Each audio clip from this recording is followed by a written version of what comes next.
Goeiemôre vriende, dit is vandag Saterdag die 21ste Junie 2025. Kom ons raak dit so vir 'n wyle stil.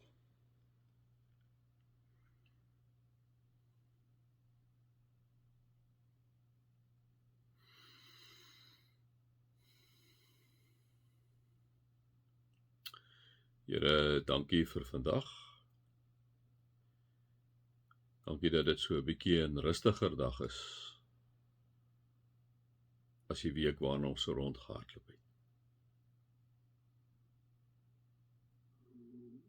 Here, wanneer ons so saam is soos vanoggend, is dit 'n voorreg om as gelowiges, om as u liggaam, as die kerk by mekaar te kan wees. En te kan weet dat ons kan bid tot u en dat u na ons luister. Amen. Vriende, mag daar vir julle genade en vrede en oorvloed wees, omdat julle God ken, Jesus ken en die Heilige Gees ken. Vriende, ons het gister 'n bietjie stil gestaan by Spreuke 28 vers 20. Kom ons gaan nou na vers 21 toe. Dit is nie reg dat mense partydig is en sondig nie, selfs nie ter wille van 'n stukkie kos nie. Dis nie reg dat mense partydig is en sondig nie, selfs nie ter wille van 'n stukkie kos nie. Vriende, ek dink dit is geweldig belangrik. Ek dink in ons regstelsel is dit ook net so belangrik. Hierdie gaan nou 'n bietjie op 'n ander vlak. Dit gaan nie so eintlik oor mense wat arm is en dat hulle dan kan partydig wees, maar ek praat so op ons regsvlak ook. Ek dink dis die een groot ding, vriende, wat geweldig crucial is in enige demokratiese stelsel, of ook maak nou nie saak wat se stelsel nie, is dat jy altyd onpartydig moet wees, nee, dat jou regters altyd onpartydig moet wees, dis dat jou aanklaers altyd onpartydig moet wees, dat jou prokureurs onpartydig moet wees, hoe moeilik dit ook al is, nee, want hy sê, dis nie reg dat mense partydig is en sondig nie. En selfs in die beroep, die regsberoep, moet hulle altyd daarna kyk. Ek kyk dus so 'n bietjie na hulle.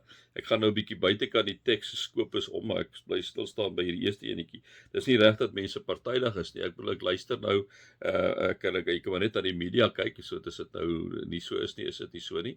Maar by die nasionale vervolgingsgesag waar ek weet nou nie wat presies haar titel is nie, die vrou wat daar in beheer is, nie wat gesê het, maar die aanklaers wat sy daar het, is korrup, is dis partydig. Jy kan dit nooit, liewe vriende, kan dit wees nie. Dit is nie reg dat mense partydig is en sondig nie, want as jy partydig is, beteken dat jy benadeel ander mense. Jy benadeel ander mense. Die oomblikke as jy ander mense benadeel, dan sondig jy, want hoekom sê die wet van die Here sê duidelik, jy moet God lief hê met jou hele hart, siel en verstand en jou naaste soos jouself hergedefinieer, soos ons dikwels nou al vir mekaar gesê het in Johannes 13:34 en 35. Julle moet mekaar so lief hê soos wat ek julle het, sê Jesus, sodat die wêreld kan sien dat julle my disippels is. So jy moet nie partydig wees nie, jy moenie kant kies nie, jy moet altyd onpartydig wees. Ook by die werk, wanneer jy iemand het wat met 'n dissiplinêr doen, moet hy onpartydig kan kyk na die goed. Hy moet neutraal of sy moet neutraal kan wees. Dit moenie gaan om die een te bevoordeel omdat jy die ander ene ken en op die ou einde eintlik sondig deur jy die ander een te nakom deur jou uitspraak wat jy lewer nie. Of jy op 'n groter of 'n kleiner skaal 'n leier is, wanneer jy moet partydig kan wees in jou evaluasie van mense, in jou evaluasie in terme van of gaan die persoon 'n verhoging kry, gaan hy 'n meriteverhoging kry, gaan hy 'n bonus kry of wat ook al, moet jy altyd onpartydig wees. Mag jy nie partydig wees nie, mag jy nie vir die maatskappy partydig wees nie, soos baie keer gebeur in van jou uitsaar afdelings. Dit gaan net oor die maatskappy, dit gaan eintlik later nie meer werklik oor die werker nie. So hulle is partydig, hulle hef verlof op wat daar was. En so kan jy nou maar gaan. Dis nie reg dat mense partydig is en sondig nie. Ons moet altyd onpartydig wees. En dit bring ons terug by gister se gedeelte waar daar staan 'n betroubare man of vrou is baie voorspoedig, né? Partydigheid, as jy partydig is jy onbetroubaar in jou uitspraak. Kom ons gaan na die konteks toe terug. Dis nie reg dat mense partydig is en sondig nie. Selfs nie ter wille van 'n stukkie kos nie. Dis so hierdie is inderdaad op alles van toepassing, maar selfs nie ter wille van kos nie. So wanneer jy dus verkiesing het of wanneer jy dus 'n uitspraak moet lewer en jy het met arme mense te doen en nou braai jy hulle op die ouene deur vir hulle 'n pakkie kos te gee. Kom sê die spreekdigter selfs vir hierdie arme mense, jy mag nie partydig wees nie, selfs nie ter wille van 'n stukkie kos nie. Al is jy honger, mag jy nie vir hierdie ou sê byvoorbeeld daar moet 'n getuienis wees oor daad iets plaasgevind. Nou kom 'n ander ou na jou en sê man, ek sal vir jou vir 2 maande lank kos gee as jy sê dit is so, jy het dit gesien, maar eintlik het jy dit nie gesien nie. So dan is jy partydig. Wat beteken jy's inderdaad besig om te sondig want jy sê iets is so wat nie so is nie. Jy is dus onbetroubaar. Dis nie reg dat mense partydig is en sondig nie. Vriende, daarom is die vorige vers so belangrik. Dis hoekom 'n waardesisteem so belangrik is. Ek dink die een ding wat by Spreuke vir my uitkom en oor uitkom, vriende, is dit gaan oor mense met waardes en dit gaan oor mense wat nie waardes het.